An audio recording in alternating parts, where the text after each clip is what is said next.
Hello, ladies and gentlemen. Aging is not a defeat, it's a journey. But let's face it, as we grow older, even the simplest movements, getting out of a chair, bending down, reaching overhead, can start to feel like climbing a mountain. And for many seniors over 70, it's not just frustrating, it's scary. The loss of mobility can steal our independence. But here's the good news. It doesn't have to. Aging affects mobility, but it doesn't have to define it. This is a truth that too often gets buried under assumptions and stereotypes. Many people assume that losing the ability to move freely is simply the price of getting older, but that belief robs seniors of their power. It plants the idea that decline is inevitable and unchangeable, which is simply not true. Our bodies may change with time, but the human spirit, the will to grow, to heal, and to adapt, does not fade with age. The science of movement and the resilience of the human body show us that improvement is always possible, no matter your starting point. The reason many seniors experience decreased mobility is not because their bodies have given up. It's because certain muscles, joints, and balance systems are no longer being challenged or trained. Just like any skill, movement deteriorates without practice. And just like any skill, it can be improved again through focus, repetition, and smart strategies. This isn't about becoming someone you're not. It's about returning to a version of yourself that felt stronger, more confident, and more in control. It's about reconnecting with your own capacity. One of the most powerful lessons in movement recovery is that small changes create big results. Starting with a single movement, like standing up from a chair without using your arms, can be the first victory in a chain of victories. Each day you practice, you are not just training your muscles. You are sending a message to your mind: I am not done. I still have more life to live and more things to do. When you look at your mobility not as something lost, but as something that can be rebuilt, you shift from feeling powerless to feeling determined. The body listens to the mind. When the mind believes that progress is possible, the body begins to follow. A fall or a physical limitation does not mean your journey is over. It means it's time for a new kind of training, one that is smarter, more intentional, and more compassionate with your current limits. And through that training, mobility can be regained, not all at once, but step by step, movement by movement. Loss of movement often begins with small daily actions, like standing up or bending down. These are the motions we take for granted when we're younger, but they become more noticeable as we age.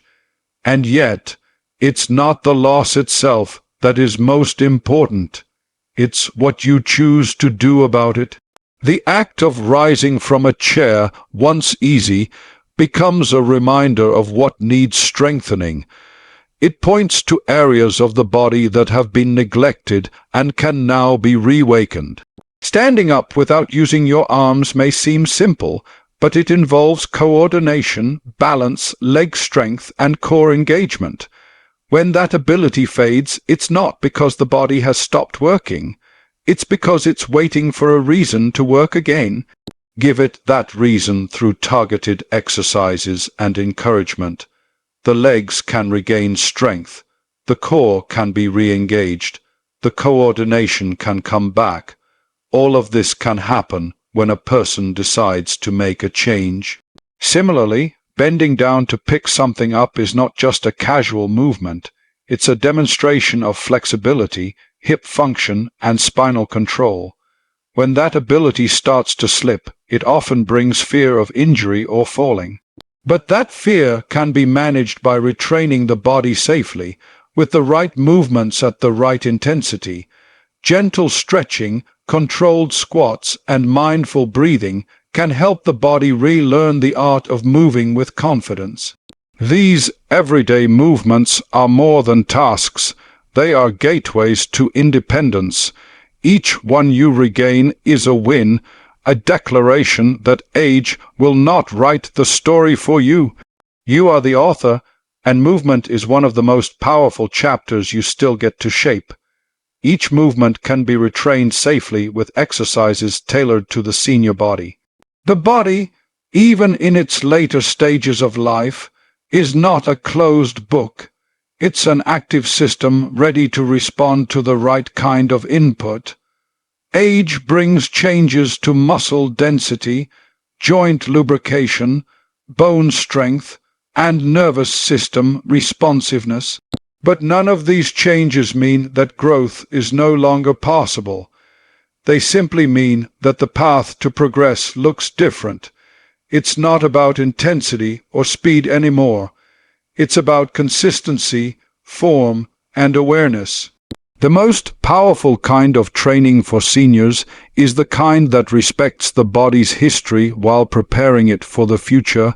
Safe, tailored exercises don't just rebuild strength, they rebuild confidence. Confidence to reach, bend, turn, and move without fear. Confidence to get back up when you've been sitting too long. Confidence to walk a few steps further, stand a little taller, and smile a little wider, knowing your body is working with you, not against you. Too often, older adults are given a limited view of what their bodies can still achieve. But the truth is, every joint can improve its range of motion with the right stretches. Every muscle can regain strength with the right resistance. Every balance system in the body can be re-engaged with thoughtful, progressive drills. Tailored exercises mean finding what works for your current state and starting from there. It means choosing quality over quantity.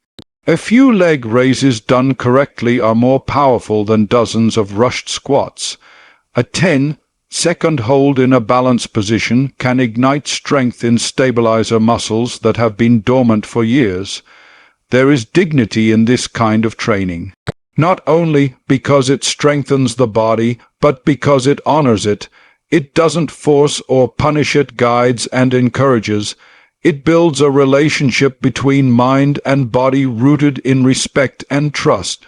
When you train this way, you start to see change not just in how you move, but in how you feel about movement. You stop avoiding stairs. You stop fearing slips. You start walking into rooms with purpose. That's what tailored movement can do. Consistency, patience, and safety are key to regaining mobility. This is not a race. It is a return to freedom, a return to self-belief.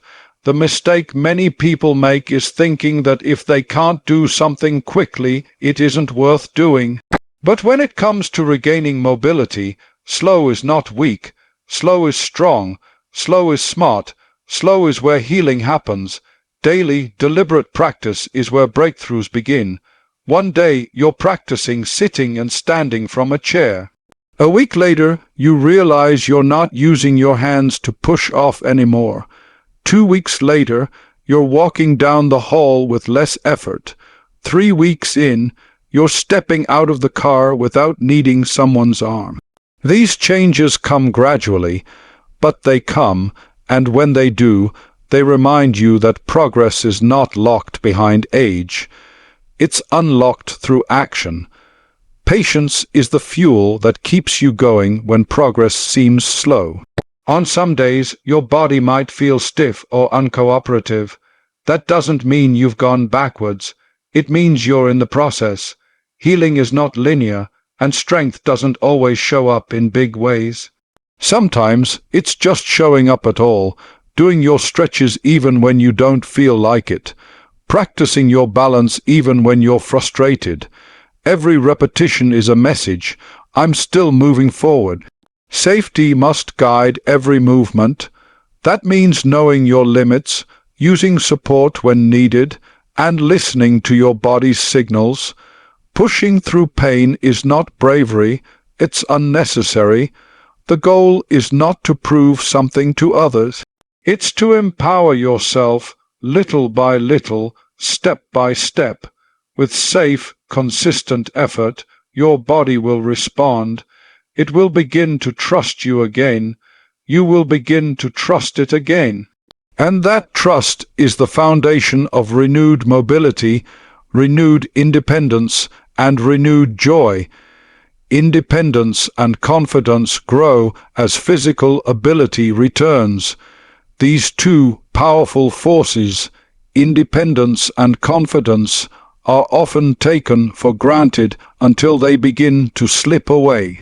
For many seniors, the erosion of physical ability doesn't just limit movement, it limits freedom. It becomes a quiet, creeping fear, fear of falling, fear of relying on others, fear of not being able to do the things that used to be second nature. But this fear can be replaced. It can be replaced with action, with strength, and with a renewed belief in what is still possible. Every small gain in physical ability is like a spark. The first time you get out of a chair unassisted after weeks of practice, you feel it. That surge of pride, that internal whisper that says, "I'm coming back." When you bend down to tie your shoe without wobbling or grab something from a shelf without pain, it's more than just emotion. It's proof that your effort is working, that your body is remembering how to support you, and that you are not stuck in decline. Independence is not just about doing things alone. It's about having choices. It's about waking up and deciding what you want to do without having to check if your body will allow it. And when you start regaining that ability, your confidence starts to rise right alongside it. You begin to move with less hesitation, speak with more certainty, and carry yourself with the quiet assurance that you are capable again. That confidence affects more than just your body. It touches every part of your life, how you engage with people, how you enjoy hobbies, how you face new challenges. Physical ability doesn't return in giant leaps. It returns in consistent steps, and each one of those steps gives you a little more of yourself back. That's the true power behind movement. It's not just exercise, it's self-restoration. When you train your body, you train your spirit. When you stand taller, you feel stronger. When you walk further, you believe in more. The world starts to feel open again instead of restricted. You begin to say yes more often, yes to walks in the park, yes to picking up the grandkids, yes to making plans without second guessing whether your body can keep up. You are never too old to improve your strength, balance, and quality of life. This is not a cliché. It is a fact grounded in both science and lived experience. The body never stops responding to movement. Muscles still grow, joints still benefit from mobility work. Balance can be trained at any age, and while it may take longer, and while setbacks may happen, the potential for growth never disappears. One of the most dangerous beliefs a senior can adopt is the idea that it's too late. That phrase has ended more progress stories than physical limitations ever have. It is not too late to feel better. It is not too late to get stronger. The starting point may be different, but the destination, greater independence, better health, more joyful living, is still reachable. There are people in their 80s and 90s who are improving their balance through daily drills. People who once needed walkers and now walk short distances unassisted. People who feared stairs and now climb them, carefully but confidently. They didn't get there through miracles. They got there through belief, patience, and action. You have the right to feel strong in your own body. You have the right to feel safe when you move. You have the right to live without fear ruling your choices. The tools are available. The path is clear. And every time you choose to engage your body, You are rewriting what aging looks like, not just for yourself, but for everyone around you. You are setting the example that strength has no expiration date and that a vibrant, active life is always worth reaching for. To everyone listening, whether you're 70 or 90, you're not too old. You're still becoming.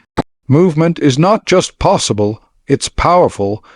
These everyday motions may feel out of reach today, but with consistency, safety, and belief in yourself, you can reclaim your independence. This isn't about becoming an athlete. It's about being able to do what you love without fear. So stand tall, take a deep breath, and take the first step. You're not done yet, not even close. Thank you.